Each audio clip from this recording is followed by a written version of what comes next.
ನನ್ನತ್ತಿರವಿರು. ಓ ಯೇಸುವೇ, ನಾನಿನ್ನನ ಬಿಟ್ಟು ಬಾಳಲಾರೆನು. ನನ್ನ ಹತ್ತಿರವಿರು. ಓ ಯೇಸುವೇ, ನಾನಿನ್ನನ ಬಿಟ್ಟು ಬಾಳಲಾರೆನು. Hallelujah, hallelujah, hallelujah, hallelujah, hallelujah, hallelujah, hallelujah. ಕತ್ತಲೆಯ ಸಮಯದಿ ಬೆಳಕಾಗಿರು, ಮರಣದ ಸಮಯದಿ ಜೀವವಾಗಿರು. ಕತ್ತಲೆಯ ಸಮಯದಿ ಬೆಳಕಾಗಿರು, ಮರಣದ ಸಮಯದಿ ಜೀವವಾಗಿರು. ನನ್ನ ಹತ್ತಿರವಿರು. ಓ ಯೇಸುವೇ, ನಾನಿನ್ನನ ಬಿಟ್ಟು ಬಾಳಲಾರೆನು. ನನ್ನ ಹತ್ತಿರವಿರು. ಓ ಯೇಸುವೇ, ನಾನಿನ್ನನ ಬಿಟ್ಟು ಬಾಳಲಾರೆನು. Hallelujah, hallelujah, hallelujah, hallelujah, hallelujah, hallelujah, hallelujah.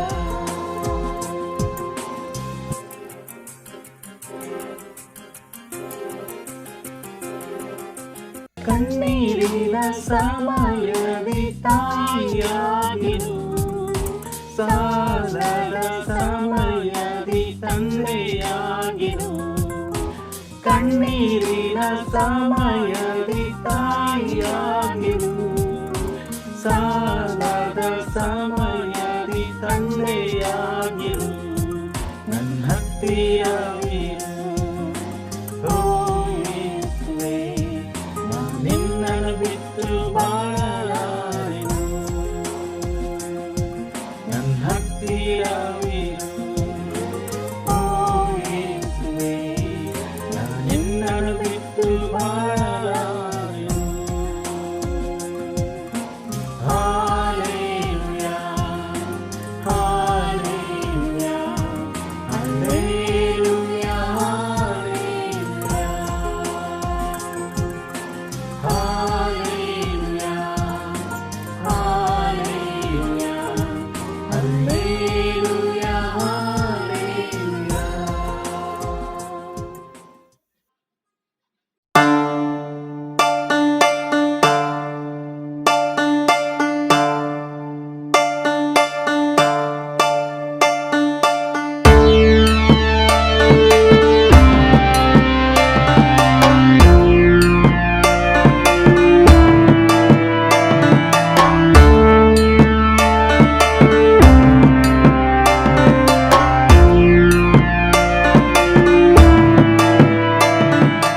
Yesu ಪ್ರೀತಿಸುತ್ತಾನೆ,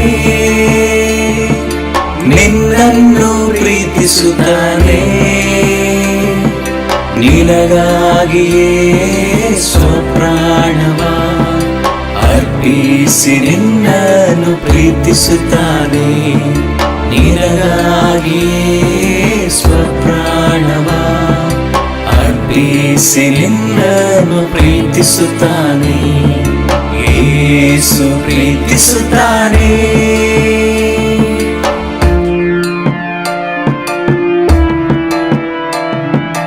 ನಿನ್ನ ಸಮಸ್ಯೆ ಏನೇದರೂ ಚಿಂತೆಯಲ್ಲಿ ಮುಳುಗಿದರು.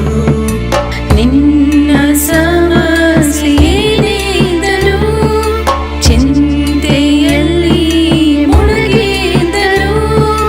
ಯೇಸು ನಿನಗೆ ವಿಶೇಷ ಪರಿಹಾರ ಮಾಡುವನು. ಯೇಸು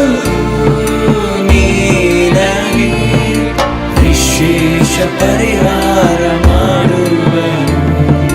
ಯೇಸು ಪ್ರೀತಿಸುತ್ತಾನೆ.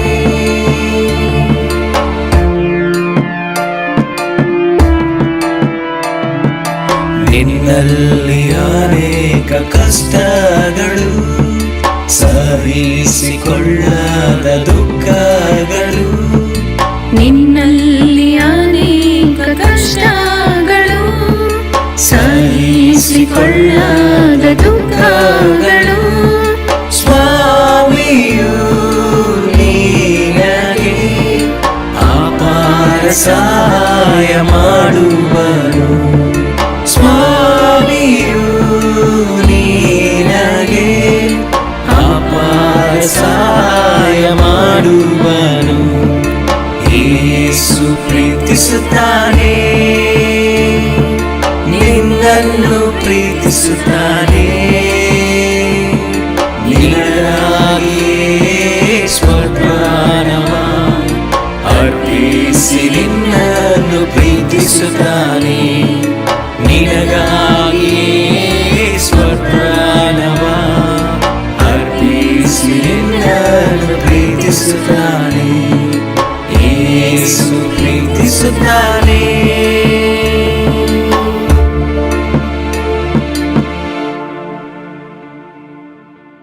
ಎಲ್ಲ ಸಹೋದರ ಸಹೋದರಿಗೂ ಬೆಳಗಿನ ನಮಸ್ಕಾರಗಳು. ಈ ಸಮಯದಲ್ಲಿ ತಮ್ಮೆಲ್ಲರ ಭಾರತೀಯ ಕ್ರೈಸ್ತ ಸಭೆಯ ವತಿಯಿಂದ ತಮ್ಮೆಲ್ಲರಿಗೂ ಸುಸ್ವಾಗತವನ್ನು ಬಯಸುತ್ತೇನೆ. ಈ ಸಮಯದಲ್ಲಿ ಒಂದು ವಾಕ್ಯ ಓದಿ ಪ್ರಾರ್ಥನೆ ಮಾಡಿ ಕೂಟವನ್ನು ದೇವರ ಕೈಗೆ ಒಪ್ಪಿಸೋಣ. ಕೀರ್ತನೆಗಳು 100:1-5 ನಿಮಗೋಸ್ಕರ ಓದ್ತೀನಿ. ಸಮಸ್ತ ಭೂನಿವಾಸಿಗಳೇ ಯೆಹೋವನಿಗೆ ಜಯಘೋಷ ಮಾಡಿರಿ. ಯೆಹೋವನನ್ನು ಸಂತೋಷದಿಂದ ಸೇವಿಸಿರಿ. ಉತ್ಸಾಹ ಧ್ವನಿ ಮಾಡುತ್ತಾ ಆತನ ಸನ್ನಿಧಿಗೆ ಬನ್ನಿರಿ. ಯೆಹೋವನೇ ದೇವರೆಂದು ತಿಳಿದುಕೊಳ್ಳಿರಿ. ನಮ್ಮನ್ನು ಉಂಟು ಮಾಡಿದವನು ಆತನೇ, ನಾವು ಆತನವರು. ಆತನ ಪ್ರಜೆಯೂ ಆತನ ಪಾಲಿಸುವ ಹಿಂಡೂ ಆಗಿದ್ದೇವೆ. ಕೃತಜ್ಞತಾ ಸ್ತುತಿಯೊಡನೆ ಆತನ ಮಂದಿರ ದ್ವಾರಗಳಿಗೂ ಕೀರ್ತನೆಯೊಡನೆ ಆತನ ಅಂಗಳಗಳಿಗೂ ಬನ್ನಿರಿ. ಆತನ ಉಪಕಾರ ಸ್ಮರಿಸಿರಿ, ಆತನ ನಾಮವನ್ನು ಕೊಂಡಾಡಿರಿ. ಯೆಹೋವನು ಒಳ್ಳೆಯವನು, ಆತನ ಕೃಪೆಯು ಯುಗ ಯುಗಕ್ಕೂ, ಆತನ ಸತ್ಯತೆಯು ತಲಾಂತರಕ್ಕೂ ಇರುವವು. ಆಮೆನ್. ಈ ಒಂದು ಪಾಯಿಂಟ್ಸ್ ಗಳು ನಮಗೆ ಇವತ್ತು ದಾವಿನ ಕಳಿಸ್ಕೊಡ್ತಾ ಇದ್ದಾನೆ. ಗೊತ್ತಿಲ್ಲ, ತುಂಬಾ ವಿಷಯಗಳು ಇವತ್ತಿನ ದಿವಸ ನಮ್ಮ ಅಕ್ಕಪಕ್ಕದಲ್ಲಿ, ನಮ್ಮ ಸುತ್ತಮುತ್ತಲು ತುಂಬಾ ಭಯದ ವಾತಾವರಣ ಇದೆ, ರೋಗ ಇದೆ, ಹಣದ ಸಮಸ್ಯೆ ಇದೆ. ಬಟ್ ಎಲ್ಲವನ್ನು ಸೈಡ್ಗಿಟ್ಟು ನಿಜವಾಗ್ಲೂ ನಾವು ದೇವರ ಹತ್ರ ಬಂದಿದ್ದೀವಿ. ಇವತ್ತು ಬಂದ್ರು ಸಹ ಇವತ್ತು ನಾವು ಆತನ ಬಹಳ ಸಂತೋಷದಿಂದ ಸೇವಿಸಬೇಕು, ಬಹಳ ದುಃಖದಿಂದ ಅಲ್ಲ. ಉತ್ಸಾಹ ಧ್ವನಿ ಮಾಡಬೇಕು. ಅವ್ರ ದೇವರನ್ನು ತಿಳ್ಕೊಂಡು ಬಹಳ ಸ್ತೋತ್ರ ಮಾಡಬೇಕು. ಮತ್ತು ಎಷ್ಟೊಂದು ವಿಷಯಗಳು ನಮಗೋಸ್ಕರ ದೇವರು ಮಾಡ್ತಾ ಇದ್ದಾರೆ. ಅದಕ್ಕೋಸ್ಕರ ನಾವು ಬಹಳ ಕೃತಜ್ಞತೆ ಹೇಳಬೇಕು. ಆತನ ಮಾಡಿದಂತ ಎಲ್ಲ ಉಪಕಾರಗಳು ನೆನೆಸ್ಕೊಂಡು ಬಹಳ ಕೃತಜ್ಞತೆಯಿಂದ ನಾವು ತಗ್ಗಿದ ಮನದಿಂದ ದೇವರ ಸನ್ನಿಧಿಯಲ್ಲಿ ಆತನನ್ನು ಆರಾಧನೆ ಮಾಡೋಣ. ಬ್ರದರ್ಸ್ ಸಿಸ್ಟರ್ಸ್, ಈ ಸಮಯದಲ್ಲಿ ಇವತ್ತಿನ ದಿವಸ ನಮಗೆ ದೇವ ಸಹೋದರರು ವಾಕ್ಯ ನಮಗೆ ಹೇಳ್ಕೊಡ್ತಾ ಇದ್ದಾರೆ. ನಾವು ವಾಕ್ಯ ಕೇಳಬೇಕಾದ್ರೂ ಸಹ ನಮ್ಮ ಹೃದಯಗಳನ್ನು ಬಿಚ್ಚಾಡ. ಈ ಸಮಯದಲ್ಲಿ ಚಿಕ್ಕ ಪ್ರಾರ್ಥನೆ ಮಾಡಿ ನಾವು ಕೂಟವನ್ನು ದೇವರ ಕೈಗೆ ಒಪ್ಪಿಸೋಣ. ಮಹಾಪರಿಶುದ್ಧಂತ ದೇವರೇ, ನಿಮಗೆ ಸ್ತೋತ್ರ ಉಂಟಾಗಲಿ. ವಿಶೇಷವಾಗಿ ನಮ್ಮನ್ನು ಜೀವಂತವಾಗಿಟ್ಟು ಮತ್ತೊಂದು ಭಾನುವಾರ ದಿವಸವನ್ನು ನೋಡುವ ಹಾಗೆ ಮತ್ತು ನಿಮ್ಮನ್ನು ಆರಾಧಿಸುವ ಹಾಗೆ ನಮಗೆ ಸಹಾಯ ಮಾಡಿದ ನಿಮ್ಗೆ ಸ್ತೋತ್ರ ದೇವರೇ. ನಾವು ಬಹಳ ಸಂತೋಷದಿಂದ ಉತ್ಸಾಹ ಧ್ವನಿ ಮಾಡುತ್ತಾ ಕೀರ್ತನೆಯೊಡನೆ ನೀನೇ ದೇವರೆಂದು ನಾವೆಲ್ಲರೂ ಇವತ್ತಿನ ದಿವಸ ನಿಮ್ಮನ್ನು ಆರಾಧನೆ ಮಾಡಕ್ಕೆ ಸಹಾಯ ಮಾಡ್ರಿ. ನಮ್ಮ ಸುತ್ತಮುತ್ತಲು ಅನೇಕ ವಿಷಯಗಳು ನಡೀತದೆ, ಬಿಟ್ಟು ಎಲ್ಲವನ್ನ ಮರೆತು ನಿಮ್ಮನ್ನ ಬಹಳ ಪೂರ್ಣ ಹೃದಯದಿಂದ ಕೊಂಡಾಳಿಕೆ ಸಹಾಯ ಮಾಡ್ರಿ. ವಿಶೇಷವಾಗಿ ದೇವ ಬ್ರದರ್ ಇದು ನಡೆಸ್ರಿ, ವಾಕ್ಯ ಹೇಳ್ಬೇಕಾದ್ರೂ ಅವ್ರ ನಡೆಸ್ರಿ ಮತ್ತು ನಮ್ಮ ಹೃದಯಗಳನ್ನ ಬಿಚ್ಚಿ ನಮ್ಮೊಟ್ಟಿಗೆ ಮಾತಾಡ್ರಿ ಪ್ರಾರ್ಥಿಸ್ತಾ ಎಲ್ಲ ಪ್ರಾರ್ಥನೆ ವಿಜ್ಞಾಪನೆಗಳು ಯೇಸು ಕ್ರಿಸ್ತನ ನಾಮದಲ್ಲಿ ಬೇಡಿ ಆಶೀರ್ವಾದ ತಂದೆ. Amen. I'm Mike Tolliver with Kidogo, and this is our Good News Minute. We know we've all heard a lot of bad news lately, but now we're going to have a couple of minutes of really great news from around the world. Mufid Toumeh reports from Lebanon. Salma was baptized in Jordan, and Foual was baptized in South Sudan. The little church there is really taking off. All totaled, 16 people have been added to the church since March across the Middle East. Some miracles are happening in some of the small churches in Southern Africa. John Kilaha reports from Lusaka, Zambia, that God has been so gracious. He says, "We started the year with a goal to baptize 20 souls, and God has amazed us. Even with the lockdown, we have already seen 17 souls added to the kingdom so far." John also wrote me, "Our son Jason is one of those 17 souls baptized in the middle of this pandemic." Juju Rodriguez leads in Luanda, Angola, and the church of just over 100 members has had 13 people baptized and restored to the church during COVID-19, including perhaps the most famous singer in Angola, Anselmo Ralph. In Abidjan, thanks to Hope Worldwide and the $2 million offering that they took up, along with the Africa Mission Association and individual churches, no disciples are going to bed hungry in West Africa. Amen to that. In Abidjan, 60 people have been baptized this year, 33 since COVID-19 got bad back in March. Please pray for peace. It is an election year in the Côte d'Ivoire, in the Ivory Coast, and there have been violent attacks. In Kinshasa, 8 disciples have contracted COVID-19, and sadly, one brother has passed away. The other 7 have recovered. People are not yet back at work, but the Holy Spirit is at work. It's really a beautiful thing. Every Sunday, disciples contact their friends and neighbors, and socially distanced, they'll gather outside to tune into the service. During COVID, they've had 105 people baptized and restored among their 15 churches in Central French-speaking Africa. Amen. Moving north, Mohan Nanjadan from London reports that the UK and Ireland churches have had 56 people baptized and restored just since March. They've also donated as a church to help disciples in need in Nigeria, South Asia, and Jamaica. Go UK and Ireland. Finally, moving way north, Tammy Fleming sent us this video of the baptism today in Novosibirsk, Russia, of the son of the couple who leads the church there, Victor and Oksana Polovnikov. Our new brother's name is Tihan. Amen. Brothers and sisters, these are difficult times. Please keep safe and pray for all the young Christians being baptized around the world. Let us not shrink back, but let us stand up for one another and for the cause of Christ. God bless.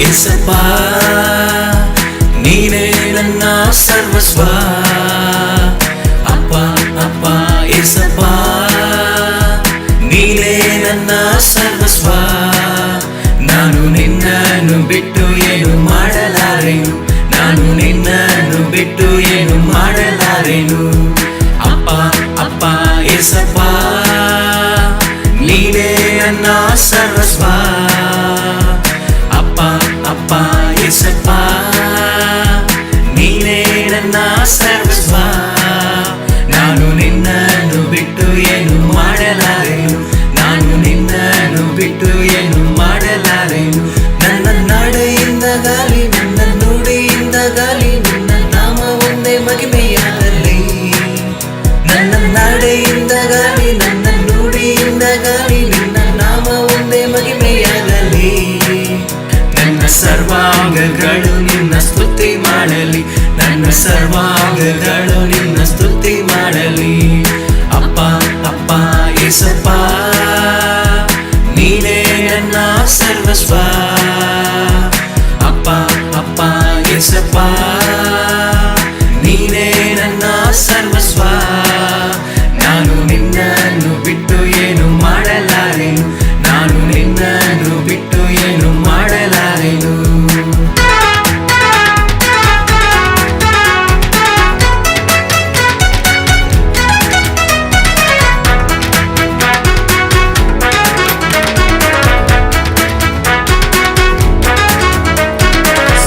ಸೃಷ್ಟಿಗೆ ನೀನು ಯಜಮಾನನು ಸರ್ವಲೋಕವು ನಿನಗೆ ಅಡ್ಡ ಬೀಳಲಿ ಸರ್ವ ಸೃಷ್ಟಿಗೆ ನೀನು ಯಜಮಾನನು, ಸರ್ವಲೋಕವು ನಿನಗೆ ಅಡ್ಡಬೀಳಲಿ, ಸರ್ವ ಜನರು ನಿಮ್ಮಲ್ಲಿ ಬಂದು ಸೇರಲಿ, ಸರ್ವ ಜನರು ನಿಮ್ಮಲ್ಲಿ ಬಂದು ಸೇರಲಿ. ಅಪ್ಪ ಅಪ್ಪ ಏಸಪ್ಪ ನೀನೇ ನನ್ನ ಸರ್ವಸ್ವ, ಅಪ್ಪ ಅಪ್ಪ ಏಸಪ್ಪ ನೀನೇ ನನ್ನ ಸರ್ವಸ್ವ. ನಾನು ನಿನ್ನನ್ನು ಬಿಟ್ಟು ಏನು ಮಾಡಲಾರೆನು, ನಾನು ನಿನ್ನನ್ನು ಬಿಟ್ಟು ಏನು ಮಾಡಲಾರೆನು.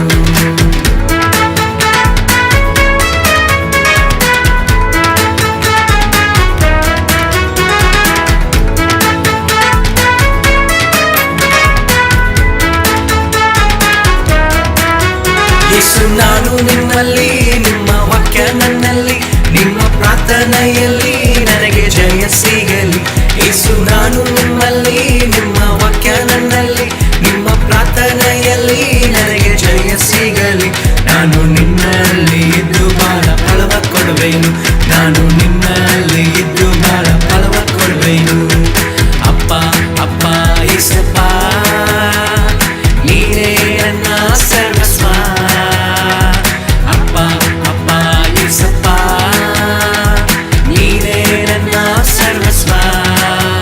ನಾನು ನಿನ್ನನ್ನು ಬಿಟ್ಟು ಏನು ಮಾಡಲಾರೆನು, ನಾನು ನಿನ್ನನ್ನು ಬಿಟ್ಟು ಏನು ಮಾಡಲಾರೆನು.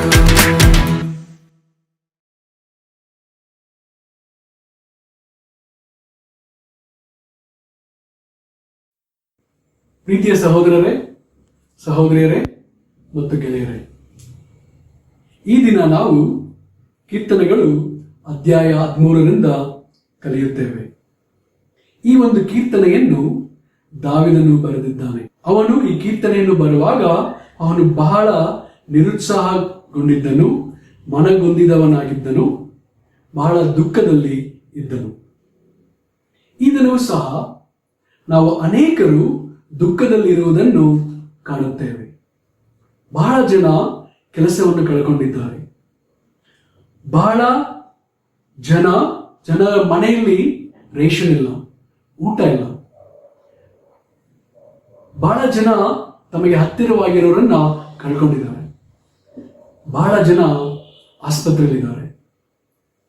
ಈ ರೀತಿಯಾಗಿ ಅನೇಕರು ಜನ ನಿರುತ್ಸಾಹಗೊಂಡಿದ್ದಾರೆ, ದುಃಖದಲ್ಲಿದ್ದಾರೆ, ಮನಗುಂದಿದವರಾಗಿದ್ದಾರೆ. ಈ ಒಂದು ಕೀರ್ತನೆಯನ್ನು ದಾವೀದನು ಬರೆಯುವಾಗ ಮನಗುಂದಿದವನಾಗಿದ್ದನು. ನಾವು ಜನರನ್ನು ನೋಡುವಾಗ ಕೆಲವರು ಬಹಳ ನಿರುತ್ಸಾಹಗೊಂಡಿರುತ್ತಾರೆ. ಕೆಲವು ಸಮಯದಲ್ಲಿ ನಾವು ಅವ್ರನ್ನ ಹೋಗಿ ಸವಾಲು ಕೊಡ್ತೇವೆ, ಚಾಲೆಂಜ್ ಮಾಡ್ತೇವೆ, ಯಾಕೆ ನೀ ಈ ತರ ಇದೆಯಾ ಅಂತ ನಾವು ಹೇಳ್ತೇವೆ. ಆದ್ರೆ ಅದು ತಪ್ಪು. ಅದು ಅವರಿಗೆ ಉತ್ಸಾಹ ತಂದು ಕೊಡೋದಿಲ್ಲ, ಧೈರ್ಯವನ್ನು ತಂದು ಕೊಡೋದಿಲ್ಲ. ಅದರ ಬದಲಾಗಿ ಅವರಿಗೆ ಇನ್ನೂ ಡಿಸ್ಕರೇಜ್ ಆಗುತ್ತದೆ, ನಿರುತ್ಸಾಹ ಆಗುತ್ತದೆ, ಅವರು ಬಲವನ್ನು ಕಳೆದುಕೊಳ್ಳುತ್ತಾರೆ. ಅದರ ಬದಲಾಗಿ ನಾವು ಅವರಿಗೆ ಉತ್ಸಾಹ ಮಾಡಬೇಕಾಗಿದೆ. ಯೇಸು ಕ್ರಿಸ್ತು ಬಹಳ ಸಮಯದಲ್ಲಿ ನಾವು ನೋಡ್ತೇವೆ, ಕೆಲವು ಸಮಯದಲ್ಲಿ ಸಂತೋಷವಾಗಿದ್ರು, ಕೆಲವು ಸಮಯದಲ್ಲಿ ಅವರು ದುಃಖದಿಂದ ಅಳೋದನ್ನ ನಾವು ನೋಡ್ತೇವೆ. ಲಾಜರನು ಮರಣ ಹೊಂದಿದಾಗ ಯೇಸು ಕ್ರಿಸ್ತು ಅಳುವುದನ್ನು ನೋಡುತ್ತೇವೆ. ಅವರ ಲಾಜರನ ಸಹೋದರಿಯರು ಬಹಳ ದುಃಖದಲ್ಲಿರುವಾಗ ಅವರನ್ನು ನೋಡಿ ಅಳುವುದನ್ನು ನೋಡುತ್ತೇವೆ. ಯೆರೂಸಲೇಮ್ ಪಟ್ಟಣಕ್ಕೋಸ್ಕರ ಯೇಸು ಕ್ರಿಸ್ತು ಅಳುವುದನ್ನು ನಾವು ನೋಡುತ್ತೇವೆ. ಇದು ತಪ್ಪಲ್ಲ. ದುಃಖವಾಗಿ ಒಬ್ಬ ಮನುಷ್ಯ ಅಳ್ತಾನೆ. ಕೆಲವು ವಿಷಯಗಳು ಸರಿಯಾದದ್ದಲ್ಲ, ಅದು ತಪ್ಪಾಗಿದೆ. ಉದಾಹರಣೆಗೆ ನಾವು ನೋಡುವಾಗ ಕಾಯನನು, ಅವನ ಮುಖ ಮನಗುಂದಿದವನಾಗಿದ್ದನು. ಆದಿಕಾಂಡ 4ನೇ ಅಧ್ಯಾಯ 6ನೇ ವಚನದಲ್ಲಿ ದೇವರು ಅವನು ನೋಡಿ, ನಿನ್ನ ಮುಖ ಯಾಕೆ ಮನಗುಂದಿದೆ ಅಂತ ಕೇಳಿದ್ರು. ಇದು ಅವನು ದುಃಖದಲ್ಲಿದ್ದ ಕಾರಣ ಅವನು ತಪ್ಪು ಮಾಡಿದ್ದ. ಅದೇ ರೀತಿಯಾಗಿ ಯೋನ 4ನೇ ಅಧ್ಯಾಯ 4ನೇ ವಚನದಲ್ಲಿ ದೇವರು ಯೋನನನ್ನು ಕುರಿತು ಹೇಳಿದ್ರು, ನೀನು ಕೋಪ ಪಡುವುದು ಸರಿಯಲ್ಲ. ಸೊ ಇಲ್ಲಿ ಕೀರ್ತನೆಗಳು 42ನೇ ಅಧ್ಯಾಯ 5ನೇ ವಚನದಲ್ಲಿ, ನನ್ನ ಮನವೇ ನೀನು ಕುಗ್ಗಿ ಹೋಗಿರುವುದು ಏನು? ಹೀಗೆ ವ್ಯಥ ಪಡುವುದೇಕೆ ಅಂತ ಇಲ್ಲಿ ಕೀರ್ತನೆಗಾರನು ಹೇಳುವುದನ್ನು ನಾವು ನೋಡುತ್ತೇವೆ. ನಾವು ಕಷ್ಟದಲ್ಲಿರುವಾಗ, ದುಃಖದಲ್ಲಿರುವಾಗ, ವ್ಯಥೆಯಲ್ಲಿರುವಾಗ, ಕುಗ್ಗಿ ಹೋಗಿರುವಾಗ ನಾವು ನಮ್ಮಷ್ಟಕ್ಕೆ ನಾವು ತವಕ ಪಡುವುದರ ಬದಲಾಗಿ ನಾವು ದೇವರನ್ನ ಕೇಳಬೇಕಾಗಿದೆ. ನಮ್ಮ ಹೃದಯದ ಬಗ್ಗೆ ಪ್ರಾಮಾಣಿಕತನವಾಗಿ ನಾವು ದೇವರ ಹತ್ರ ಮಾತಾಡುವಾಗ ಖಂಡಿತವಾಗ್ಲೂ ನಮಗೆ ಸಹಾಯ ಸಿಗುತ್ತದೆ. ನಾವು ದೇವರ ಮುಂದೆ ಮೊಣಕಾಲೂರಿ ನಮ್ಮ ಭಾವನೆಗಳನ್ನ ವ್ಯಕ್ತಪಡಿಸಬೇಕು. ಖಂಡಿತವಾಗಲೂ ನಮಗೆ ಜಯ ಸಿಗುತ್ತದೆ. ನಾವು ಎಷ್ಟೇ ದುಃಖದಲ್ಲಿದ್ದರೂ ಕೂಡ ಹೊರಗಡೆ ಬರಬಹುದು. ಇಲ್ಲಿ ದಾವೀದನು ಬರೆಯುವಾಗ ಅವನ ಸ್ಥಿತಿ ಹೇಗಿತ್ತು ಅನ್ನೋದನ್ನ ನಾವು ನೋಡ್ತೇವೆ. ಮೊದಲನೇ ಅಂಶ ದಾವೀದನ ಸ್ಥಿತಿ. ಕೀರ್ತನೆಗಳು 13ನೇ ಅಧ್ಯಾಯ 1-2. ಯೆಹೋವನೇ, ನೀನು ಇನ್ನೆಷ್ಟರವರೆಗೆ ನನ್ನನ್ನು ಸಂಪೂರ್ಣವಾಗಿ ಮರೆತಿರುವೆ. ಇನ್ನೆಲ್ಲಿಯ ತನಕ ನನಗೆ ವಿಮುಖನಾಗಿರುವೆ. ನಾನು ಇನ್ನೆಷ್ಟರವರೆಗೆ ಹಗಲೆಲ್ಲ ದುಃಖಾಕ್ರಾಂತನಾಗಿ ಆಲೋಚಿಸಿಕೊಳ್ಳುತ್ತಾ ಇರಬೇಕು. ಇನ್ನೆಷ್ಟರವರೆಗೆ ವಿರೋಧಿಯು ನನಗೆ ದೊರೆಯಾಗಿರಬೇಕು. ಇಲ್ಲಿ ದಾವೀದನು ಪ್ರಶ್ನೆ ಕೇಳ್ತಾ ಇದ್ದಾನೆ, ಇನ್ನೆಷ್ಟರವರೆಗೆ ದೇವರೇ ನಾನು ಈ ರೀತಿಯಾಗಿ ಇರಬೇಕು? ಇನ್ನೆಷ್ಟರವರೆಗೆ ಅನ್ನೋದನ್ನ ಕೀರ್ತನೆಗಳಲ್ಲಿ ಸುಮಾರು 22 ಸಾರಿ ಬರೆಯಲಾಗಿದೆ. ನಾವು ಕೂಡ ಬಹಳ ಸಾರಿ ದೇವರಿಗೆ ಈ ಪ್ರಶ್ನೆಯನ್ನ ಕೇಳುತ್ತೇವೆ. ಇನ್ನು ಎಷ್ಟು ದಿನಗಳ ಕಾಲ ನಾನು ಈ ರೀತಿಯಾಗಿರಬೇಕು? ಇನ್ನು ಎಷ್ಟು ಸಮಯ ನಾನು ಈ ರೀತಿಯಾಗಿರಬೇಕು? ದೇವರೇ, ನನಗೆ ಕೆಲಸ ಸಿಗ್ತಾ ಇಲ್ಲ, ಇನ್ನು ಎಷ್ಟು ದಿನಗಳು ನಾನು ಕೆಲಸ ಇಲ್ಲದೆ ಇರಬೇಕು? ಇನ್ನು ಕೆಲವರು ಒಬ್ಬಂಟಿಗರು ಕೇಳಬಹುದು, ದೇವರೇ ಇನ್ನು ಎಷ್ಟು ಕಾಲ ನಾನು ಒಬ್ಬಂಟಿಗನಾಗಿರಬೇಕು? ನನಗೆ ಯಾವಾಗ ಮದುವೆ ಆಗುತ್ತದೆ? ಈ ಒಂದು ಕೊರೋನಾ ವೈರಸ್ ನೋಡುವಾಗ ನಾವೆಲ್ಲರೂ ನಮ್ಮ ಮನಸ್ಸಿನಲ್ಲಿ ಕೇಳ್ಕೊತಾ ಇದ್ದೀವಿ, ಇನ್ನು ಎಷ್ಟು ದಿನಗಳು ಈ ಒಂದು ವೈರಸ್ ನಮ್ಮ ಜೊತೆಯಲ್ಲಿ ಇರುತ್ತದೆ? ಇದು ಯಾವಾಗ ಕೊನೆಗೊಳ್ಳುತ್ತದೆ ಎಂಬ ಒಂದು ಪ್ರಶ್ನೆ ನಮ್ಮನ್ನೆಲ್ಲರನ್ನು ಕಾಡುತ್ತಿದೆ. ಕೆಲವರು ನಾವು ದೇವರಿಗೆ ಪ್ರಾರ್ಥನೆ ಮಾಡುವಾಗ ನಾವು ದೇವರನ್ನ ಕೇಳ್ತೇವೆ, ದೇವರ ಎಲ್ಲಿವರೆಗೂ? ದಯವಿಟ್ಟು ಇದನ್ನ ಕೊನೆಗೊಳಿಸು. ಈ ಒಂದು ಪ್ರಶ್ನೆ ದಾವೀದನ ತುಟಿಯಲ್ಲಿ ಇರೋದನ್ನ ನಾವು ನೋಡ್ತೇವೆ. ದಾವೀದನು ಬಹಳ ಸಮಯದಲ್ಲಿ ಪ್ರಾರ್ಥನೆ ಮಾಡಿದ ದೇವರನ್ನು ನೋಡಿ, ಆದರೆ ಉತ್ತರ ಬರಲಿಲ್ಲ ಸ್ವರ್ಗದಿಂದ. ದಾವೀದನು ಏನಕ್ಕೆ ಕಳವಳಗೊಂಡಿದ್ದ ಅಂತ ಇಲ್ಲಿ ಸ್ಪಷ್ಟವಾಗಿ ಬರೆದಿಲ್ಲ. ಬಹುಶಃ ಇವನ ಮಕ್ಕಳ ಬಗ್ಗೆ ಇವನಿಗೆ ಕಳವಳದಿರಬಹುದೋ ಏನೋ ಗೊತ್ತಿಲ್ಲ. ಮಕ್ಕಳು ಯಾಕೆ ಸರಿಯಾಗಿ ನಡೀತಾ ಇಲ್ಲ, ಕೆಟ್ಟ ದಾರಿಯಲ್ಲಿ ಹೋಗ್ತಾರೆ, ದೇವರೇ ನನ್ನ ಮಕ್ಕಳನ್ನ ಬದಲಾಯಿಸು ಅನ್ನೋ ಒಂದು ಪ್ರಾರ್ಥನೆಗೆ ದೇವರು ಕಿವಿಗೊಟ್ಟಿಲ್ಲ ಅಂತ ಅನ್ಸುತ್ತೆ ಏನೋ ಗೊತ್ತಿಲ್ಲ ದಾವೀದನಿಗೆ. ದಾವೀದನ ಮಕ್ಕಳು ಅವರಿಗೆ ಇಷ್ಟ ಬಂದ ಹಾಗೆ ಜೀವನ ಮಾಡಿದರು. ಸೊ ದೇವರು ನನ್ನ ಮರೆತಿದ್ದಾರ? ದೇವರಿಗೆ ಬಹಳ ಕೆಲಸ ಇದೆಯಾ, ಅದಕ್ಕೋಸ್ಕರ ನನ್ನ ಮರೆತಿದ್ದಾರ? ಪ್ರಪಂಚದಲ್ಲಿ ಎಷ್ಟೊಂದು ಕಷ್ಟಗಳು ಇದೆ. ಭೂಕಂಪಗಳು ನಡೆಯುತ್ತೆ, ಪ್ರವಾಹ ಬರುತ್ತೆ, ಸುನಾಮಿಗಳಾಗುತ್ತೆ, ಇವಾಗ COVID-19 ಬಂದಿದೆ, ಅನೇಕ ಜಾತಿ ಪಕ್ಷ ಭೇದ ಭಾವ, ಯುದ್ಧಗಳು. ಈ ಒಂದು ಸಮಸ್ಯೆಗಳನ್ನು ಪರಿಹರಿಸಲು ದೇವರು ಬಹಳ ಬ್ಯುಸಿ ಆಗ್ಬಿಟ್ಟಿದಾರ? ನನ್ನ ಪ್ರಶ್ನೆಗೆ ದೇವರು ಯಾಕೆ ಉತ್ತರಿಸ್ತಾ ಇಲ್ಲ ಅನ್ನೋ ಒಂದು ಪ್ರಶ್ನೆ ದಾವೀದನಿಗೆ ಕಾಡ್ತಾ ಇತ್ತು. ದೇವರು ಈ ಒಂದು ಸಮಸ್ಯೆಗಳ ಮಧ್ಯದಲ್ಲಿ ನನ್ನನ್ನು ಮರ್ತೋಗಿದ್ದಾರ ಅನ್ನೋ ಒಂದು ಪ್ರಶ್ನೆ. ದೇವರು ನಿರಂತರವಾಗಿ ನನ್ನನ್ನು ಮರೆತಿದ್ದಾರ? ದೇವರ ಮನಸ್ಸಿನಲ್ಲಿ ನಾನು ಇಲ್ಲವ? ದೇವರು ಮರೆಯೋಕೆ ಸಾಧ್ಯನಾ? ಸಹೋದರ ಸಹೋದರಿಯರೇ, ಕೆಲವೊಮ್ಮೆ ನಾವು ಅನ್ಕೋಬಹುದು ನಮ್ಮ ಮನುಷ್ಯರಿಗೆ ಅಲ್ಝೀಮರ್ ಅಂತ ಒಂದು ರೋಗ ಬರುತ್ತೆ. ಆ ಒಂದು ರೋಗ ಬಂದ್ರೆ ಮನುಷ್ಯನ ಜ್ಞಾಪಕ ಶಕ್ತಿ ಇರಲ್ಲ. ಅವನ ಜೀವನದಲ್ಲಿ ಏನೆಲ್ಲ ನಡೀತು ಅದನ್ನ ಮರ್ತೋಗ್ಬಿಡ್ತಾನೆ. ಕೆಲವೊಮ್ಮೆ ನಾವು ಅನ್ಕೊಂತೀವ ದೇವರಿಗೆ ಅಲ್ಝೀಮರ್ ಬಂದಿದ್ಯಾ ಅಂತ ನಾವು ಅನ್ಕೊಂತೀವ. ಯೆಶಾಯ 49ನೇ ಅಧ್ಯಾಯ 14-16. ಚೀಯೋನ್ ನಗರಿಯಾದರೂ ಯೆಹೋವನು ನನ್ನನ್ನು ಕೈಬಿಟ್ಟಿದ್ದಾನೆ, ಕರ್ತನು ನನ್ನನ್ನು ಮರೆತಿದ್ದಾನಲ್ಲ ಅಂದುಕೊಂಡಳು. ಒಬ್ಬ ಹೆಂಗಸು ತಾನು ಹೆತ್ತ ಮಗುವಿನ ಮೇಲೆ ಕರುಣೆ ಇಡದೆ ತನ್ನ ಮೊಲೆ ಕೂಸನ್ನು ಮರೆತಾಳೆ. ಒಂದು ವೇಳೆ ಮರೆತಾಳು, ನಾನಾದರೆ ನಿನ್ನನ್ನು ಮರೆಯೇ. ಈಗ ನನ್ನ ಅಂಗೈಗಳಲ್ಲಿ ನಿನ್ನನ್ನು ಚಿತ್ರಿಸಿದ್ದೇನೆ, ನಿನ್ನ ಪೌಳಿ ಗೋಡೆಗಳು ಸದಾ ನನ್ನ ಕಣ್ಣೆದುರಿನಲ್ಲಿ ಇವೆ. ಸೊ ಇಲ್ಲಿ ವಚನದಲ್ಲಿ ಹೇಳುತ್ತೆ, ದೇವರು ಖಂಡಿತವಾಗಲೂ ನಮ್ಮನ್ನ ಮರೆಯುವುದಿಲ್ಲ. ಇದು ಅಸಾಧ್ಯ ದೇವರಿಗೆ ನಮ್ಮನ್ನು ಮರೆಯಕ್ಕೆ. ದೇವರು ಮಾತ್ರ ಅವರು ದೇವರಾಗಿರಕ್ಕೆ ಸಾಧ್ಯವೇ ಇಲ್ಲ. ದೇವರಿಗೆ ಎಲ್ಲ ಜ್ಞಾಪಕ ಇದೆ. ಪ್ರತಿಯೊಬ್ಬರ ನಗು, ಪ್ರತಿಯೊಬ್ಬರ ಅಳು, ಎಲ್ಲಾ ಸನ್ನಿವೇಶಗಳು, ಘಟನೆಗಳು, ಜನ ಹಿಂದೆ ಹೇಗೆ ಜೀವನ ಮಾಡಿದ್ರು, ಇವಾಗ ಹೇಗೆ ಜೀವನ ಮಾಡ್ತಾರೆ, ಮುಂದೆ ಹೇಗೆ ಜೀವನ ಮಾಡ್ತಾರೆ, ಇದೆಲ್ಲವೂ ಕೂಡ ದೇವರಿಗೆ ಗೊತ್ತಿರುವಂತಹ ಒಂದು ವಿಷಯ. ನಮ್ಮ ಜೀವನದ ಬಗ್ಗೆ ಪ್ರತಿಯೊಂದು ಡೀಟೇಲ್ ದೇವರಿಗೆ ಗೊತ್ತಿದೆ. ದೇವರಿಗೆ ಈ ಭೂಮಿ, ಸ್ವರ್ಗ ಮತ್ತು ನರಕದಲ್ಲಿ ಏನ್ ನಡೀತಾ ಇದೆ ಅಂತ ಗೊತ್ತಿದೆ. ದೇವರ ದೃಷ್ಟಿಯಲ್ಲಿ ಅಗೋಚರವಾಗಿರೋದು ಒಂದೂ ಇಲ್ಲ, ಎಲ್ಲವೂ ದೇವರಿಗೆ ಗೋಚರವಾಗಿದೆ. ಸೊ ದೇವರು ಇಲ್ಲಿ ಹೇಳ್ತಾರೆ, ನಾನು ನಿನ್ನನ್ನ ಅಂಗೈಯಲ್ಲಿ ಚಿತ್ರಿಸಿಕೊಂಡಿದ್ದೇನೆ ಅಂತ ದೇವರು ಹೇಳ್ತಾರೆ. ಸೊ ಅಂಗೈಯನ್ನು ನಾವು ಯಾವಾಗಲೂ ನೋಡ್ತೇವೆ, ನಮ್ಮ ಕಣ್ಮುಂದೆ ಯಾವಾಗಲೂ ಅಂಗೈ ಇದೆ. ಸೊ ದೇವರು ಹೇಳ್ತಾರೆ, ಈ ಅಂಗೈಯಲ್ಲಿ ನಾನು ನಿನ್ನನ್ನು ಚಿತ್ರಿಸ್ಕೊಂಡಿದ್ದೀನಿ, ನಾನು ಹೇಗೆ ಮರೆಯಕ್ಕೆ ಸಾಧ್ಯ. ಕೀರ್ತನೆಗಳು 139ನೇ ಅಧ್ಯಾಯ 6ನೇ ವಚನದಲ್ಲಿ ಕೀರ್ತನೆಗಾರ ಏನ್ ಬರೀತಾನೆ ಅಂತ ನೋಡೋಣ. ಕೆಲವೊಂದು ವಿಷಯಗಳು ದೇವರೇ ನನಗೆ ಅರ್ಥ ಮಾಡ್ಕೊಳ್ಳಕ್ಕೆ ಸಾಧ್ಯ ಇಲ್ಲ, ನಿನಗೆ ಅರ್ಥವಾಗುವಂತ ವಿಷಯ ನನಗೆ ಅರ್ಥವಾಗುವುದಿಲ್ಲ, ನನ್ನ ಜ್ಞಾನ ಬಹಳ ಕಡಿಮೆ ಇದೆ.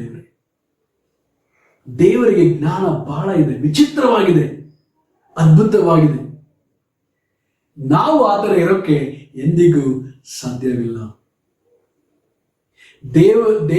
ದೇವರ ಒಂದು ಜ್ಞಾಪಕ ಶಕ್ತಿಯನ್ನ ಯಾವ ವೈರಸ್ ಕೂಡ ಹಾಳು ಮಾಡಕ್ಕೆ ಆಗಲ್ಲ. ದೇವರು ಯಾವತ್ತೂ ಕೂಡ ಮಿಸ್ಟೇಕ್ ಮಾಡಲ್ಲ.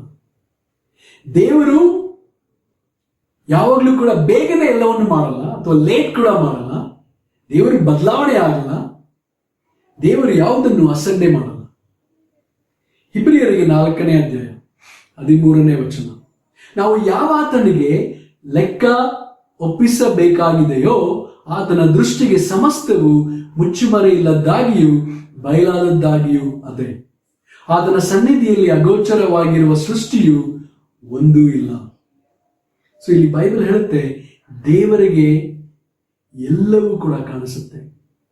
ದೇವರ ಮುಂದೆ ಮುಚ್ಚುಮರೆ ಇಲ್ಲದ್ದು, ಮುಚ್ಚುಮರೆ ಯಾವುದು ಮಾಡೋಕ್ಕಾಗಲ್ಲ. ಓಕೆ, ನಮಗೆ ದೇವರು ಕಾಣಿಸ್ತಾ ಇರ್ಬೋದು, ಆದರೆ ದೇವರಿಗೆ ನಾವು ಕಾಣಿಸ್ತೇವೆ. ಆದ ಮತ್ತು ಅವಳು ಆ ಒಂದು ತೋಟದಲ್ಲಿ ಆ ಒಂದು ಮರಗಳ ಹಿಂದೆ ಅವರು ಬಚ್ಚಿಟ್ಕೊಳ್ಳೋಕೆ ನೋಡಿದ್ರು, ಆದರೆ ಅದು ಸಾಧ್ಯವಾಗಲಿಲ್ಲ. ದೇವರಿಗೆಲ್ಲ ಕಾಣಿಸ್ತು. ಸೊ ಅದೇ ರೀತಿ ಒಂದು ಕಾಯಿನನು ತನ್ನ ಸಹೋದರನಾದ ಆಬೇಲನನ್ನು ಕೊಲೆ ಮಾಡುವಾಗ ಯಾರು ಇರಲಿಲ್ಲ, ಆದರೆ ದೇವರು ಸಾಕ್ಷಿಯಾಗಿದ್ದರು. ದೇವರು ನಮ್ಮನ್ನು ಯಾವತ್ತೂ ಕೂಡ ಮರೆತಿಲ್ಲ. ದಾವೀದನಿಗೆ ಇನ್ನೊಂದು ದೂರಿತ್ತು ಇಲ್ಲಿಯವರೆಗೆ, ಅಂದ್ರೆ ದೇವರು ಎಲ್ಲೋ ಹಡ್ಕೊಂಡಿದ್ದಾರೆ ಅಂತ ದಾವೀದನಿಗೆ ಅನ್ನಿಸ್ತು. ಅಂದ್ರೆ ದೇವರು ನೋಡ್ತಾ ಇಲ್ಲ ದಾವೀದನ್ನ. ದೇವರು ಯಾಕೆ ನನ್ನ ನೋಡ್ತಾ ಇಲ್ಲ, ಯಾಕೆ ನನ್ನ ಬಹಳ ದೂರವಾಗಿದ್ಯಾ? ದೇವರು ಇಲ್ಲಿ ನೋಡುವಾಗ ಯಾವತ್ತೂ ಕೂಡ ನಮ್ಮನ್ನ ಕೈ ಬಿಡುವುದಿಲ್ಲ. ಒಬ್ಬ ಕುರಿಯನ್ನ ಆ ಒಂದು ಕುರಿಯನ್ನ ಎಷ್ಟೊಂದು ಜೋಪಾನವಾಗಿ ನೋಡ್ಕೋತಾನೆ. ಅದೇ ರೀತಿಯಾಗಿ ನಮ್ಮ ದೇವರು ಕೂಡ ನಮ್ಮನ್ನ ಬಹಳ ಜೋಪಾನವಾಗಿ ನೋಡ್ಕೊಳ್ತಾರೆ. ನಾವು ಸದಾ ದೇವರ ಮೇಲೆ ಭರವಸೆ ಇಡಬಹುದು. ದೇವರನ್ನ ನಂಬಿ ಕೆಟ್ಟವರು ಯಾರೂ ಇಲ್ಲ, ಎಂದಿಗೂ ಕೆಡುವುದಿಲ್ಲ. ನಾವು ದೇವರನ್ನ ನಂಬಬಹುದು.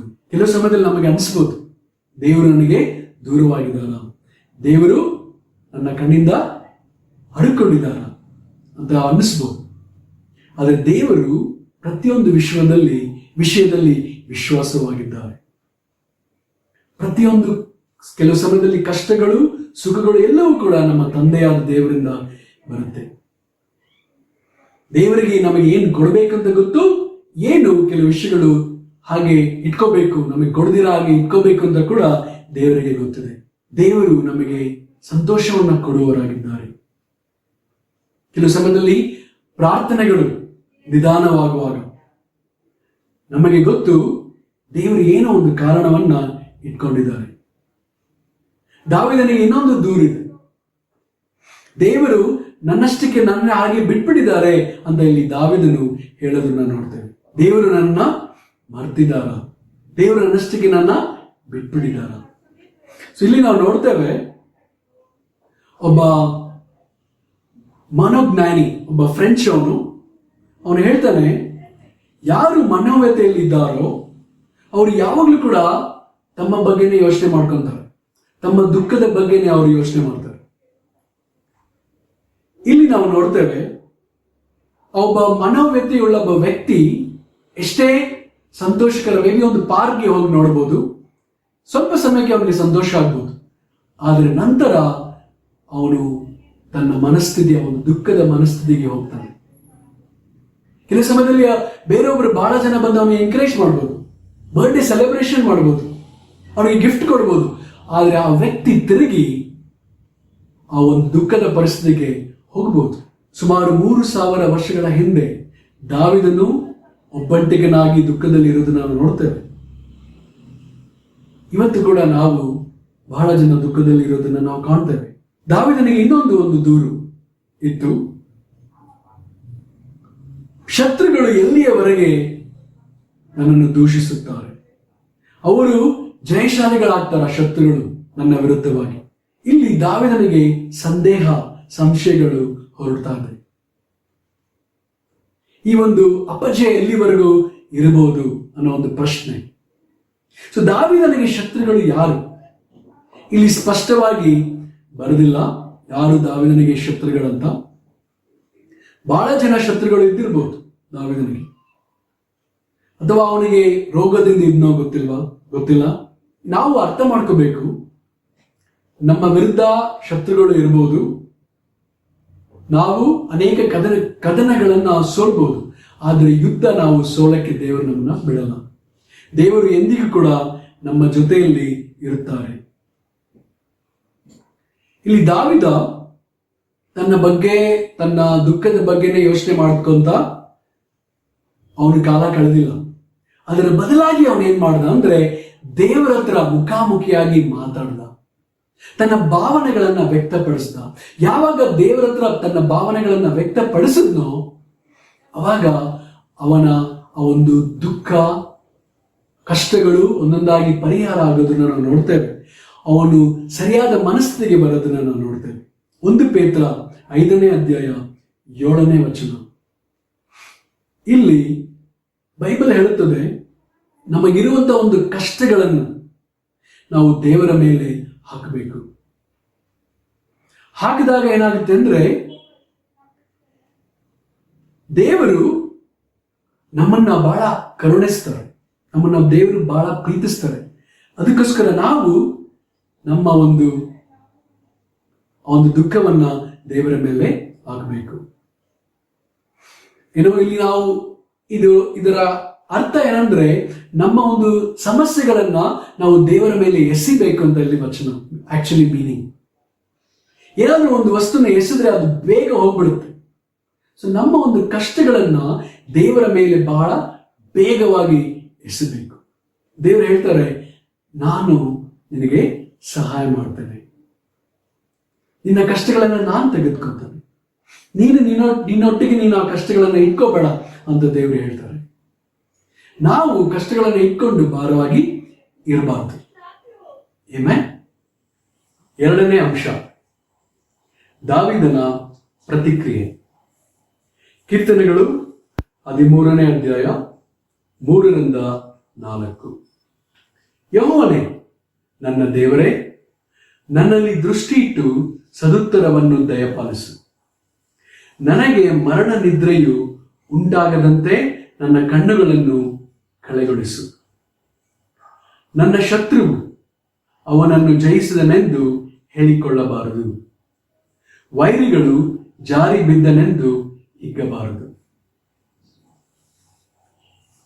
ಮದುವೆ ಆಗಿರುವ ಒಂದು ಹೆಂಡತಿ ಈ ರೀತಿಯಾಗಿ ಹೇಳುತ್ತಾಳೆ ಗಂಡನಿಗೆ, ನಾವು ಹೊಸದಾಗಿ ಮದುವೆ ಆದಾಗ ಯಾವಾಗಲೂ ನನ್ನನ್ನು ನೋಡುತ್ತಿದ್ದೆ, ನನಗೆ ಬಹಳ ಹತ್ತಿರವಾಗಿದ್ದೆ.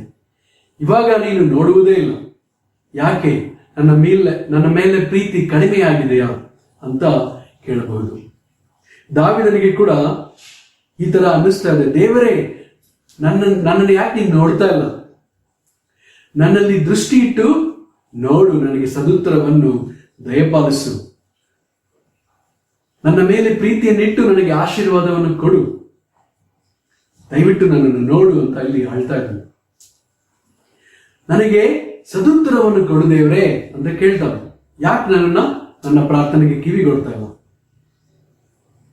ಕೆಲವು ಸಮಯದಲ್ಲಿ ನಾವು ಅನ್ಕೊಂತೀವಿ, ನಾವು ಪ್ರಾರ್ಥನೆ ಮಾಡಿದ ತಕ್ಷಣ ದೇವರು ದೇವದೂತರನ್ನು ಅಥವಾ ಯಾರಾದ್ರೂ ಮನುಷ್ಯರನ್ನ ಕಳಿಸಿ ನಮ್ಮ ಪ್ರಾರ್ಥನೆಗೆ ಸದುತ್ತರವನ್ನು ತಕ್ಷಣ ಕೊಡಬೇಕು ಅಂತ ನಾವು ಎದುರು ನೋಡ್ತೇವೆ.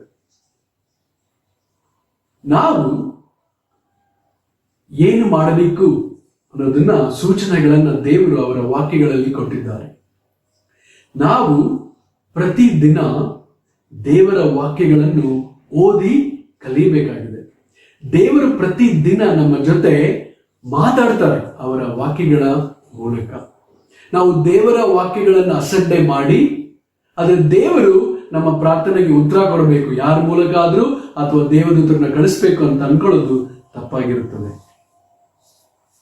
ಮೂರನೇದಾಗಿ ದೇವರು ಹೇಳ್ತಾರೆ, ದೇವರೇ, ನನಗೆ ನೀನು ನನ್ನ ಮೇಲೆ ನೀನು ಪ್ರಕಾಶಿಸು ಮಾಡು. ನನ್ನ ಕಣ್ಣುಗಳಿಗೆ ನೀನು ಬೆಳಕನ್ನ ಕೊಡು ದೇವರೇ, ಇಲ್ಲಾದ್ರೆ ನಾನು ಸಾಯ್ತೇನೆ. ಈ ಒಂದು ಕತ್ತಲೆಯಿಂದ ನಾನು ಸಾಯ್ತೇನೆ. ನನ್ನನ್ನು ಆ ಥರ ಸಾಯಕ್ ಬಿಡಬೇಡ, ನನಗೆ ನಿನ್ನ ಪ್ರಕಾಶವನ್ನು ದಯಪಾಲಿಸು ಅಂತ ಇಲ್ಲಿ ದಾವೀದನು ಹೇಳ್ತಾನೆ. ಖಂಡಿತವಾಗ್ಲೂ ದೇವರು ಹೇಳ್ತಾರೆ,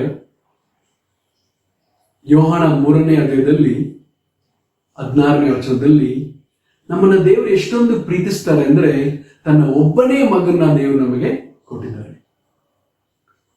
ಇಷ್ಟು ಕೊಡುವಾಗ ಬೇರೆ ವಿಷಯಗಳು ದೇವರಿಗೆ ಬಹಳ ಕಡಿಮೆ ಅಂತ ಅನ್ನಿಸುತ್ತದೆ.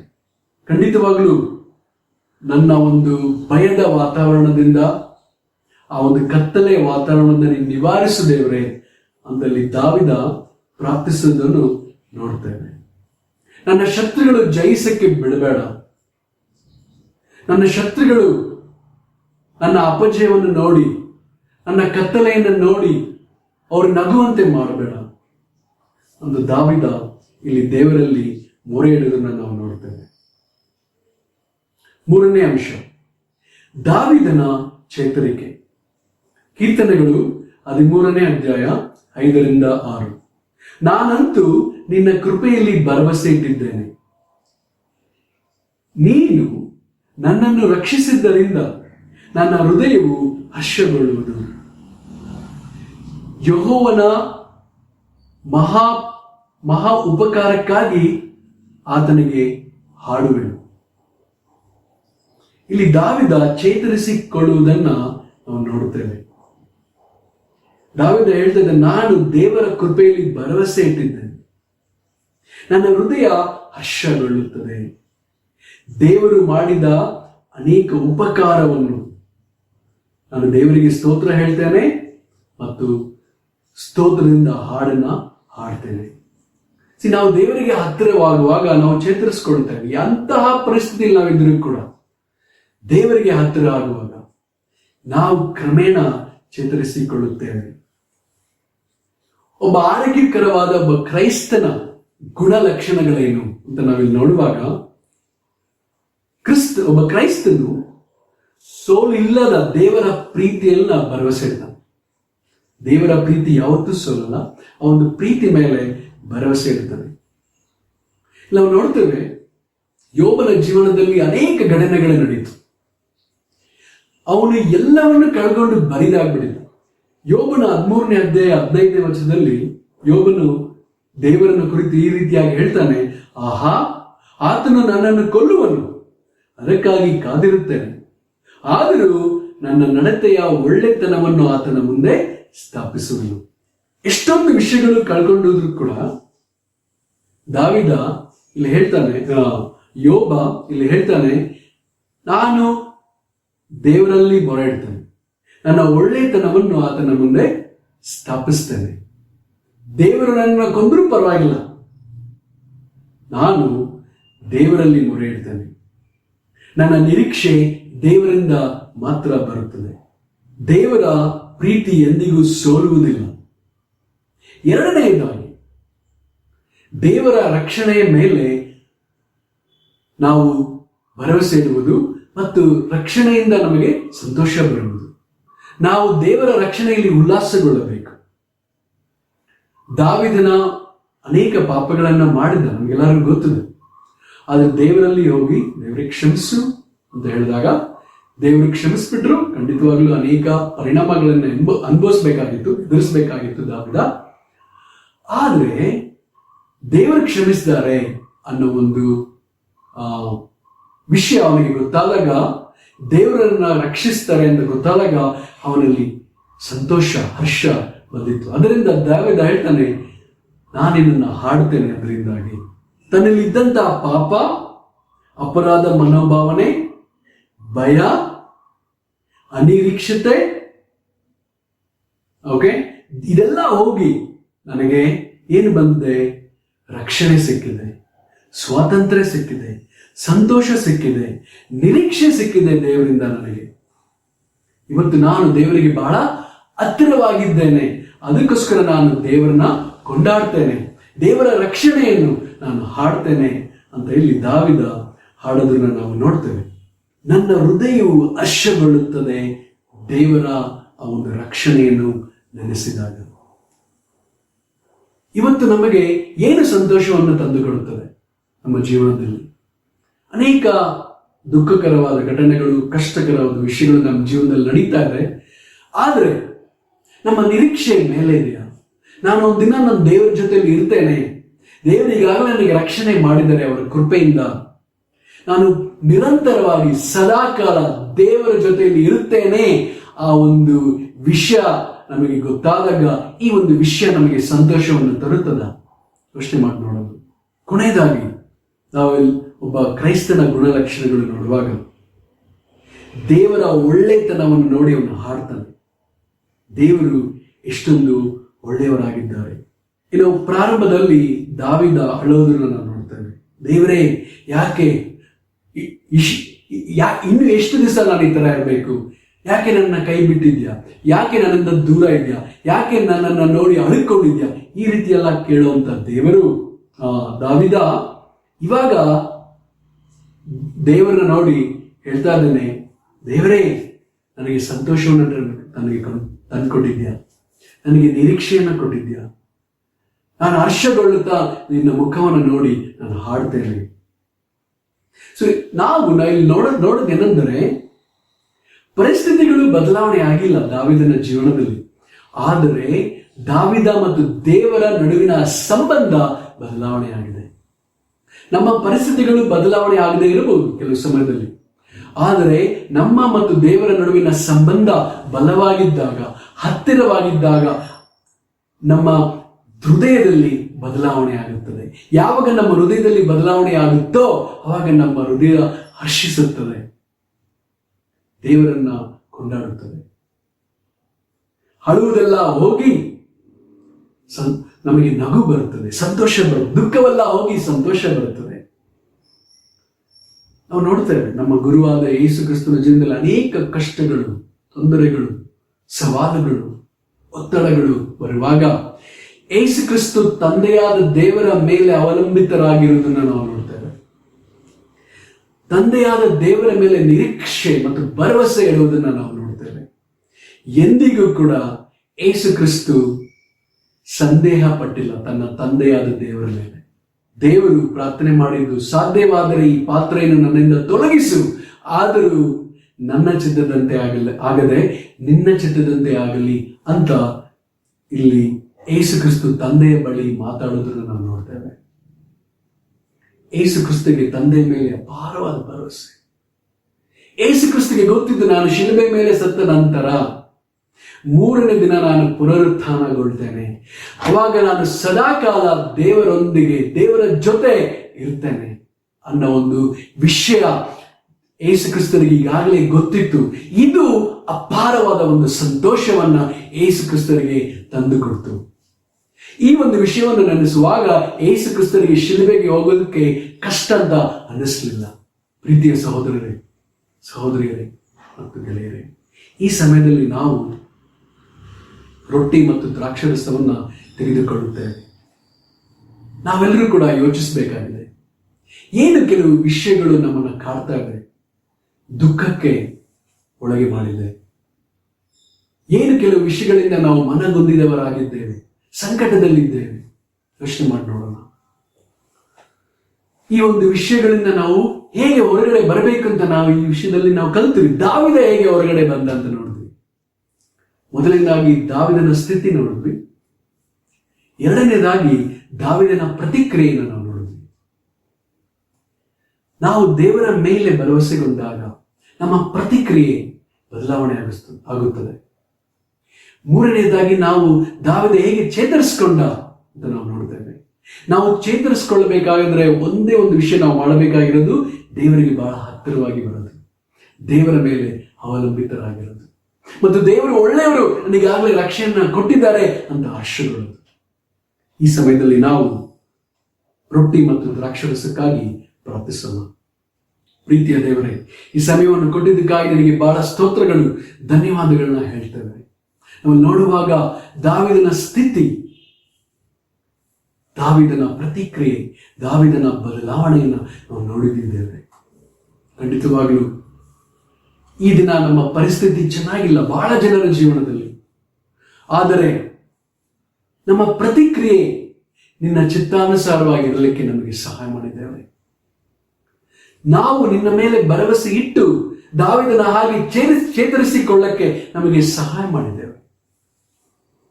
ಯೇಸು ಕ್ರಿಸ್ತರು ಹೇಗೆ ನಿನಗೆ ಬಹಳ ಹತ್ತಿರವಾಗಿದ್ದು ಆ ಒಂದು ಯುದ್ಧದಲ್ಲಿ ಜಯಗೊಂಡರೋ, ಅದೇ ರೀತಿಯಲ್ಲಿ ನಾವು ಈ ಒಂದು ಯುದ್ಧದಲ್ಲಿ ಜಯಗೊಳ್ತೀವಿ ಅನ್ನೋ ಒಂದು ಭರವಸೆ ಇಟ್ಕೊಳ್ಳಕ್ಕೆ ನಮಗೆ ಸಹಾಯ ಮಾಡಿದ್ದೇವೆ. ನಮ್ಮ ಜೊತೆಯಲ್ಲಿ ಯಾವಾಗಲೂ ನೀವಿದ್ದೀರಾ ಅಂತ ನಾವು ನಂಬ್ತೇವೆ. ನಾವು ಸತ್ರೆ ನಿಮ್ಮ ಜೊತೆಯಲ್ಲಿ ನಿರಂತರವಾಗಿ ಇರ್ತೇವೆ ಅನ್ನೋ ನಂಬಿಕೆ, ಆ ಒಂದು ಸಂತೋಷ ನಮಗಿದೆ. ಈ ಪ್ರಾರ್ಥನೆಯನ್ನು ದೇವರ ಒಬ್ಬನೇ ಮಗನಾದ ಯೇಸು ಕ್ರಿಸ್ತನ ಹೆಸರಲ್ಲಿ ಪ್ರಾರ್ಥಿಸ್ತೇನೆ. ಆಮೆನ್. ಧನ್ಯವಾದಗಳು.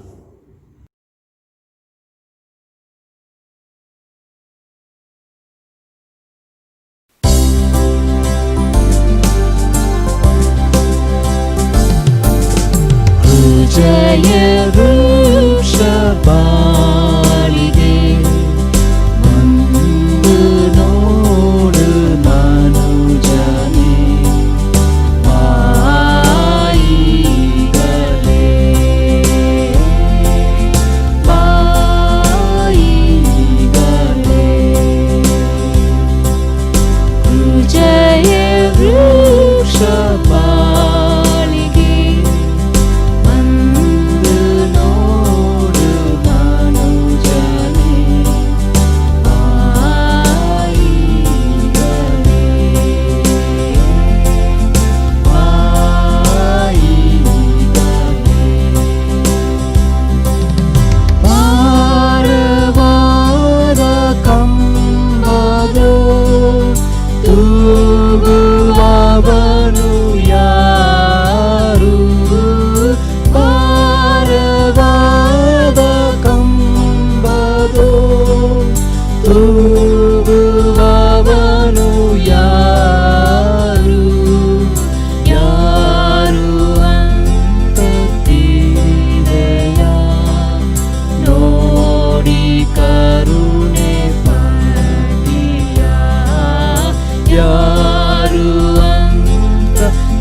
ಅದ್ಭುತ ಸಂದೇಶ ಕೊಟ್ಟಂತ ದೇವ ಸಹೋದರಿಗೆ ಬಹಳ ಕೃತಜ್ಞತೆ ಹೇಳ್ತೀನಿ. ನಿಜವಾಗ್ಲೂ ದೇವರು ಅವರ ಮುಖಾಂತರವಾಗಿ ಅನೇಕ ವಿಷಯಗಳನ್ನು ನಮ್ಗೆ ತಿಳಿಸ್ಕೊಟ್ಟಿದ್ದಾರೆ. ಇವತ್ತು ಕಲ್ತಿರ್ತಂತ ಎಲ್ಲಾ ವಿಷಯಗಳನ್ನು ನಾವು ಅಭ್ಯಾಸ ಮಾಡೋಣ ಮತ್ತು ನಮ್ಮ ಆತ್ಮಿಕ ಜೀವನದಲ್ಲಿ ಬೆಳೆಯೋಣ. ಪ್ರೀತಿಯ ಸಹೋದರರೇ ಮತ್ತು ಸಹೋದರಿಯರೇ, ಕೆಲವು ಪ್ರಕಟಣೆಗಳಿವೆ, ದಯವಿಟ್ಟು ಗಮನಿಸಿ. ಪ್ರತಿ ಭಾನುವಾರ ಮುಂಜಾನೆ 9:30ಕ್ಕೆ ಆನ್ಲೈನ್ ಸರ್ವಿಸ್ ಇರುತ್ತದೆ. ಯೂಟ್ಯೂಬ್ ಲಿಂಕನ್ನು ಕೂಡ ಕಳಿಸಿಕೊಡಲಾಗುತ್ತದೆ. ಇದು ಇಂಗ್ಲಿಷ್, ಕನ್ನಡ ಮತ್ತು ತಮಿಳಿನಲ್ಲಿ ಇರುತ್ತದೆ. ಸೌತ್ ಮತ್ತು ಈಸ್ಟ್ KKC ತರಗತಿಗಳು ಒಟ್ಟಿಗೆ ನಡೆಸಲಾಗುತ್ತದೆ. LKG ಮತ್ತು UKG ಅವರಿಗೆ ಮಧ್ಯಾಹ್ನ 12 ಗಂಟೆ ನಡೆಸಲಾಗುತ್ತದೆ. ಅದೇ ರೀತಿಯಾಗಿ ತರಗತಿ 1, 2, 3 ಮತ್ತು 4ನೇ ಅವರಿಗೆ ಸಂಜೆ 5ರಿಂದ 6 ಗಂಟೆಗೆ ನಡೆಸಲಾಗುತ್ತದೆ. ಕೋರಮಂಗಲ ಪ್ರೀಟೀನ್ಸ್ಗೆ ಶನಿವಾರ ಸಂಜೆ 7 ಗಂಟೆಗೆ ನಡೆಸಲಾಗುತ್ತದೆ. HL ಪ್ರೀಟೀನ್ಸ್ ಅವರಿಗೆ ಸಂಜೆ 4 ಗಂಟೆಗೆ ನಡೆಸಲಾಗುತ್ತದೆ. ನಿಮ್ಮ ಮಾಸಿಕ ಕಾಣಿಕೆಯನ್ನು ಇಂಡಿಯನ್ ಚರ್ಚ್ ಆಫ್ ಕ್ರೈಸ್ಟ್ ಅಕೌಂಟಿಗೆ ಕಳಿಸಿಕೊಡಬೇಕಾಗಿ ವಿನಂತಿ. ವಾರದ ಕಾಣಿಕೆಯನ್ನು ರಾಜು ಅವರ ಅಕೌಂಟಿಗೆ ಕಳಿಸಿಕೊಡಬೇಕಾಗಿ ವಿನಂತಿ. ಧನ್ಯವಾದಗಳು. ಈ ಸಮಯದಲ್ಲಿ ನಾವು ಒಂದು ಚಿಕ್ಕ ಪ್ರಾರ್ಥನೆ ಮಾಡಿ ಕೂಟವನ್ನು ಮುಕ್ತಾಯ ಮಾಡೋಣ. ಮಹಾಪರಿಶುದ್ಧಂತ ದೇವರೇ, ನಿಮಗೆ ಸ್ತೋತ್ರ. యేసయ్య, ಇವತ್ತಿನ ದಿವಸ ನಮಗೆ ಅನೇಕ ವಿಷಯಗಳನ್ನ ಕಲಿಸ್ಕೊಟ್ಟಿದ್ದೀರಿ. ನಿಮ್ಮ ವಾಕ್ಯದ ಮುಖಾಂತರವಾಗಿ, ವಿಶೇಷವಾಗಿ ದೇವ ಬ್ರದರ್ ಮುಖಾಂತರವಾಗಿ ನಮಗೆ ಮಾತಾಡಿದ್ದೀರಿ. ಅನೇಕ ವಿಷಯಗಳನ್ನು ಕಲಿಸ್ಕೊಟ್ಟಿದ್ದೀರಿ. ನಿಮಗೆ ಸ್ತೋತ್ರ ದೇವರೇ. ಇವತ್ತೆಲ್ಲ ಕಲ್ತಿರೋ ವಿಷಯಗಳನ್ನ ನಮ್ಮ ಜೀವನದಲ್ಲಿ ಅಳವಡಿಸ್ಕೊಳಕ್ಕೆ ಒಂದು ಸಹಾಯ ಮಾಡ್ರಿ. ನಮ್ಮ ಜೀವನವನ್ನ ಬದಲಾವಣೆ ಮಾಡ್ಲಿಕ್ಕೆ ಒಂದು ಸಹಾಯ ಮಾಡ್ರಿ ಪ್ರಾರ್ಥಿಸ್ತೇನೆ ದೇವ್ರೆ. ನಮ್ಮ ಹೃದಯಗಳನ್ನ ಬಲಪಡಿಸ್ರಿ. ನಮ್ಮನ್ನು ಅನೇಕ ವಿಷಯಗಳು ಕಲಿಸ್ಕೊಟ್ಟಿದ್ದಕ್ಕಾಗಿ ಸ್ತೋತ್ರ ಹೇಳ್ತಾ ಎಲ್ಲ ಪ್ರಾರ್ಥನೆ ವಿಜ್ಞಾಪನೆಗಳು ಯೇಸು ಕ್ರಿಸ್ತನ ನಾಮದಲ್ಲಿ ಬೇಡಿ ಆಶೀರ್ವಾದ ತಂದೆ. ಆಮೆನ್.